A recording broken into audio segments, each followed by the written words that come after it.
नमस्कार दोस्तों, पेंशन धारकों के लिए मोदी सरकार का बड़ा ऐलान निकल कर सामने आ रहा है। जी हां दोस्तों, मोदी सरकार ने कर्मचारियों के लिए निकाला बीच का रास्ता। रिटायरमेंट के बाद की पेंशन्स को लेकर आप सभी के लिए दोस्तों बड़ी खबर आ रही है।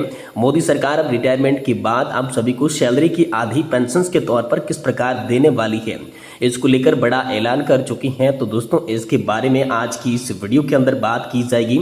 और वहीं दोस्तों आप सभी EPS 95 पेंशन धारकों के लिए भी बड़ी खबर निकल कर सामने आई है। जी हां दोस्तों, EPS 95 पेंशनर्स को मिली बड़ी खबर। न्यूनतम पेंशन को लेकर संसद में दोस्तों बड़ा तोहफा आप सभी को मिला है। चौंकाने वाला फैसला लिया गया है, जिसमें न्यूनतम पेंशन में बड़ी राहत आप सभी को देखने को मिल सकती है।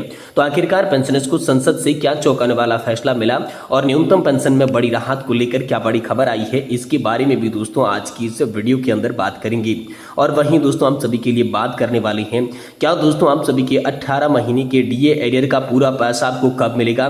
केंद्रीय वित्त राज्य मंत्री का बड़ा जवाब इसको लेकर सामने आ चुका है। तो 3 बड़ी अपडेट्स की चर्चा आज की इस वीडियो के अंदर करेंगे।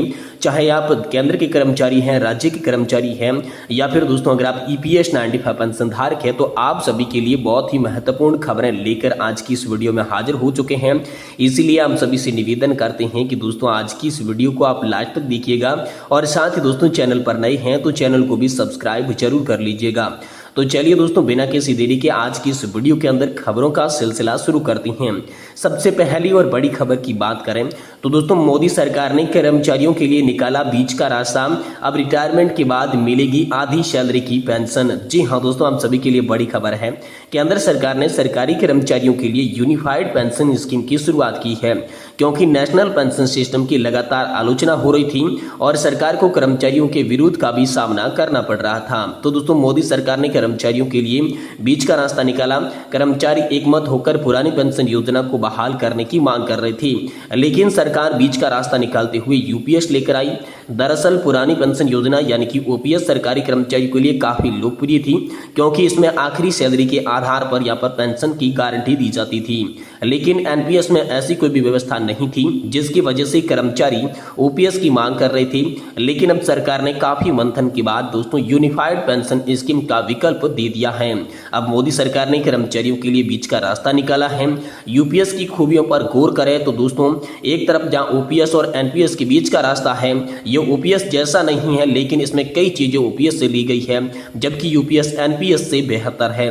दरअसल कर्मचारी लगातार गारंटीड पेंशन मांग रही थी, जो कि OPS में एक सुविधा थी। लेकिन अब सरकार ने UPS में 3 गारंटी देकर गेंद कर्मचारियों के पाले में डाल दी है।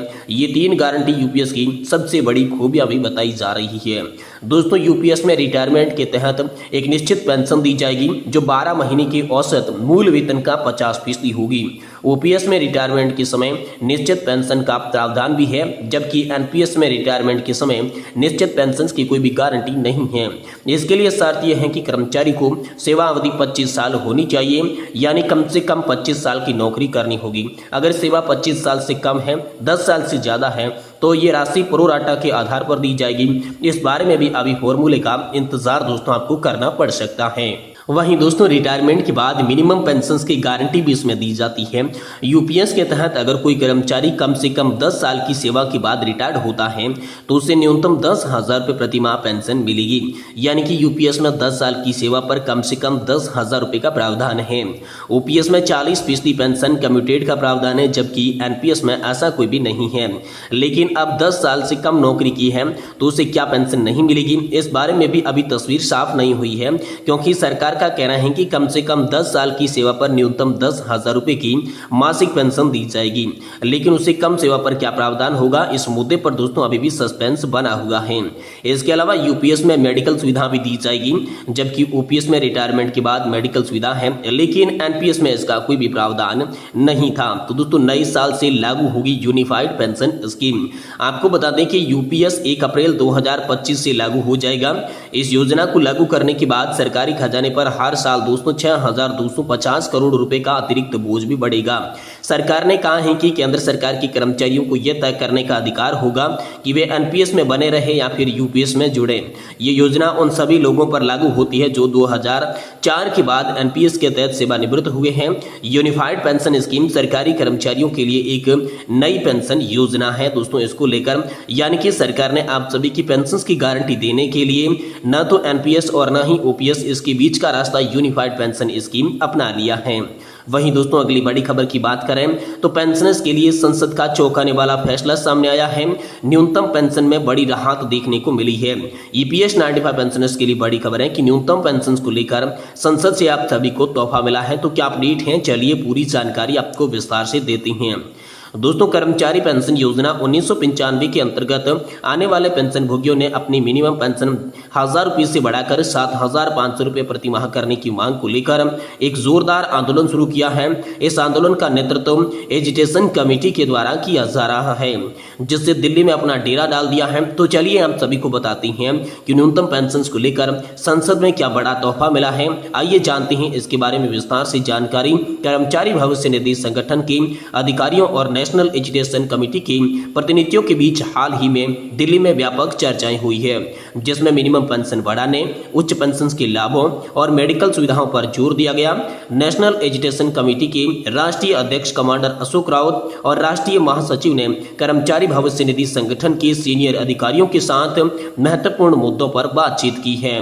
पेंशन भोगियों की प्रमुख मांगे मिनिमम पेंशन में वृद्धि, महंगाई भत्ता और व्यापक मेडिकल सुविधाएं शामिल हैं।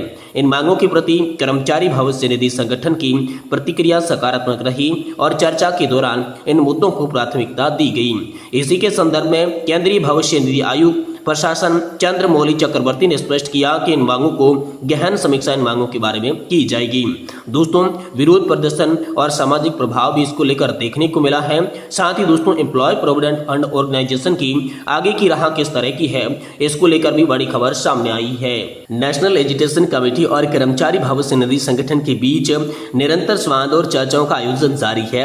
पेंशन भोगियों को उचित मांगों को मंजूरी देने के लिए सरकार और संगठन दोनों ही प्रयासरत हैं। इसी के साथ ही व्यापक चिकित्सा सुविधा और उचित महंगाई भत्ता प्रदान करने की दिशा में काम किया जा रहा है, जिससे पेंशन भोगियों की जीवन की गुणवत्ता में सुधार हो सके। ये प्रयास लगातार हो रहा है।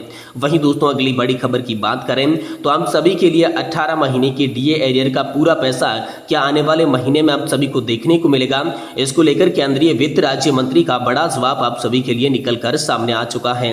तो चलिए जानते हैं कि आखिरकार केंद्रीय वित्त राज्य मंत्री के द्वारा 18 महीने के डीए एरियर का पैसा कैसे मिलेगा, कब मिलेगा और पूरा पैसा कब तक आएगा, इसको लेकर क्या जवाब आया, चलिए आपको बताती हैं। देखिए दोस्तों केंद्र सरकार जल्द ही दोस्तों आखिरी सितंबर के हफ्ते में या फिर अक्टूबर के पहले हफ्ते में महंगाई भत्ते में बढ़ोतरी का ऐलान कर सकती है। रिपोर्ट्स के मुताबिक इस बार सरकारी केंद्रीय कर्मचारियों के लिए 3 से 4% तक बढ़ोतरी का ऐलान कर सकती है। डीए में ये बढ़ोतरी 1 जुलाई 2024 से ही प्रभावी मानी जाएगी। पिछले साल भी डीए बढ़ोतरी अक्टूबर के पहले हफ्ते में की गई थी। मार्च 2024 में पिछली डीए बढ़ोतरी हुई थी। इसी दौरान सरकार ने महंगाई भत्ते को 4% से बढ़ाकर मूल वेतन का 50% कर दिया था। साथ ही पेंशन भोगियों के लिए महंगाई राहत में भी 4% की बढ़ोतरी की गई थी। डीए और डीआर हर साल में 2 बार बढ़ोतरी होती है, जो कि जनवरी और जुलाई से प्रभावी होती है। डीए केंद्रीय कर्मचारियों को दिया जाता है, जबकि डीआर पेंशन भोगियों को दिया जाता है। तो दोस्तों हाल ही में संसद के मानसून सत्र के दौरान केंद्रीय वित्त राज्य मंत्री पंकज चौधरी ने स्पष्ट किया कि कोविड-19 महामारी के दौरान रोके गए 18 महीने के डीए एरियर, डीए और डीआर के बकाया को जारी करने की संभावना नहीं देख रही है। मंत्री पंकज चौधरी द्वारा सवाल के जवाब में कहा गया कि नहीं, जब उसने पूछा कि क्या सरकार केंद्रीय कर्मचारी और 18 महीने के डीए और डीआर के बकाया जारी करने पर विचार कर रही है, जिसे कोविड-19 के दौरान रोका गया, तो उस पर दोस्तों मां ने यहाँ पर जो है उत्तर निकल कर आया। यानी कि उन्होंने कहा था कि डीए और डीआर संभव देना नहीं है। लेकिन एक बार फिर से मीडिया रिपोर्ट्स के मुताबिक डीए में 3 से 4% की बढ़ोतरी हो सकती है। इस बढ़ोतरी के बाद महंगाई भत्ता बढ़कर 53% हो जाएगा। रिपोर्ट्स के मुताबिक 25 सितंबर को होने वाली केंद्रीय कैबिनेट की बैठक में इस एजेंडे को शामिल किया जाएगा। 7वें वेतन आयोग के तहत डीए बढ़ोतरी साल में 2 बार की जाती है और एक बार फिर से डीए एरियर की आप सभी के लिए मांग उठी है। तो दोस्तों आने वाले माह की पेंशन के बाद में आप सभी को डीए एरियर की 3 किस्तों में रूप में मिल सकता है, ऐसा सरकार ने दोस्तों संकेत दिया है। लेकिन अभी तक कोई भी आधिकारिक ऐलान डीए एरियर को लेकर जारी नहीं किया गया था। तो दोस्तों अगर वीडियो की जानकारी आपको पसंद आई है तो वीडियो को लाइक करें और हमारे चैनल को जाते जाते सब्सक्राइब जरूर कर लीजिएगा।